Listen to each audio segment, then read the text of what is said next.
समुंदर के किनारे मनी मछली, पेटू केकड़ा और छोटू गूंगा रहते थे। इन तीनों में गहरी दोस्ती थी।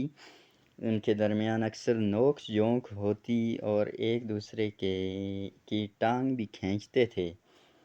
लेकिन कोई किसी बात का बुरा नहीं मानता था। गूंगा था तो छोटा सा, लेकिन बातें बड़े मज़े मज़े की करता था। एक शाम रतीले साहिल पर हल्की हल्की मौजों में तीनों लूटें लगाते हुए खुशगवार मूड में बातें कर रहे थे। मनी मछली ने इतराते हुए कहा, दोस्तों, अल्लाह ने मुझे किस कदर चमकीला लिबास अता किया है। मैं अपने आप पर जिस कदर भी नाज करूं कम है। काश तुम्हें भी ऐसी कोई नेमत मिली होती।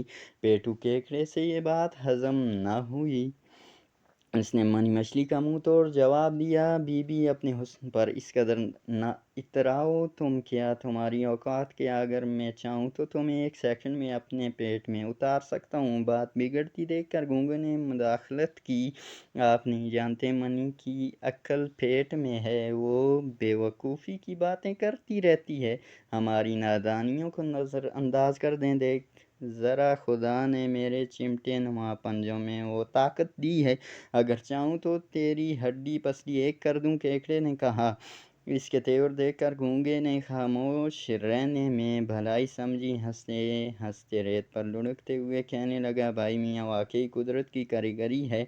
इसने हर एक को किसी न किसी खूबी से नवाजा है। मनी मछली ने मुदाखलत की, दोस्तों, अब बहस बहुत हो चुकी, बताओ कल सैर पर कब चलना है? हाँ हाँ, चलेंगे, तुम परेशान न हो। हमारे दरमियान नोक झोंक तो होती रहती है, इसके बगैर दोस्ती कैसी? तो सुनो, सूरज मामा के जगाने पर हम सैर के लिए निकल पड़ेंगे।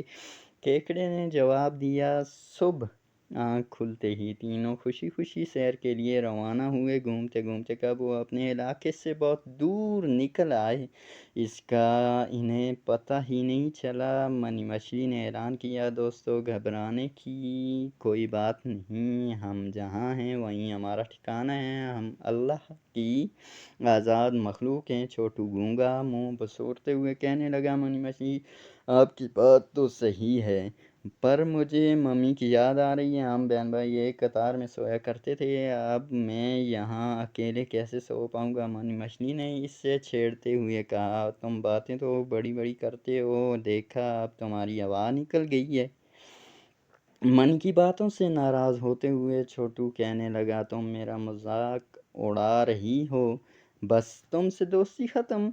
मनी मछली से मनाने लगी, बात बात पर रूठना अच्छी बात नहीं मेरे दोस्त, डरने की क्या बात है, मैं हूँ ना। सबसे बढ़कर हमारे बड़े भाई जनाब पेटू केकड़े भी तो हैं।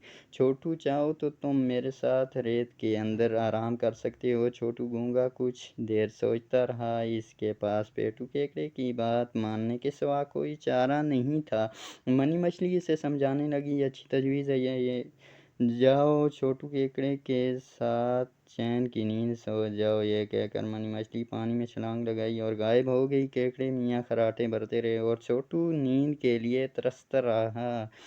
उसे घर की याद सता रही थी और इस कदर तंग जगह पर इसका दम घुट रहा था। वो रात भर करवटें बदलता रहा। आखिरकार इस तारीख सुरंग से निकल आया। बाहर आकर देखा तो सूरज की लाली आसमान पर फैल चुकी थी। जैसे ही केकड़े की आँख खुली वो अंगड़ाई लेता हुआ बाहर आया, तब तक मनी मछली भी वहाँ पहुँच गई थी।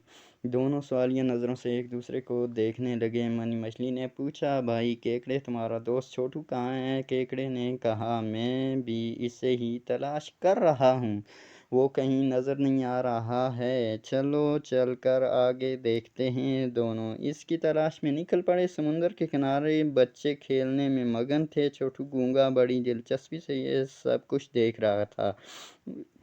इसे डर था कि कहीं कोई शरारती बच्चा भागते वक्त या खेलते वक्त इसे कुचल ना दे। कुछ देर बाद वो वहाँ से निकल पड़ा। चलते चलते वो एक सड़क पर आ गया। वहाँ इसे एक चूहिया दौड़ती हुई दिखाई दी। अचानक चूहिया की नज़र छोटे से गूंगे पर पड़ी। इसे देखकर वो तमस्खराना अंदाज में कहने लगी, गूंगे मियाँ, ये क्या, तुम हर वक्त अपना घर अपनी पीठ पर उठाए क्यों घूमते रहते हो? छोटू गूंगे ने जवाब दिया, अल्लाह ने हर जानदार को हिफाजत का सामान अता किया है, वो अपने اپنے ڈھنگ سے اپنی حفاظت کرتے ہیں۔ چوہیا نے کہا، میرا مشورہ مانو تو اسے کسی جگہ چھوڑ دو، تب تم میری طرح تیز بھاگ سکو گے۔ دونوں کی باتوں کا سلسلہ جاری تھا کہ بلی کو آتا دیکھ کر گونگے میاں کو شرارت سوجی، بھی چوہیا ذرا ہوشیار رہنا، دیکھو بلی خالہ ادھر تشریف لا رہی ہیں، وہ تمہیں ضرور ہڑپ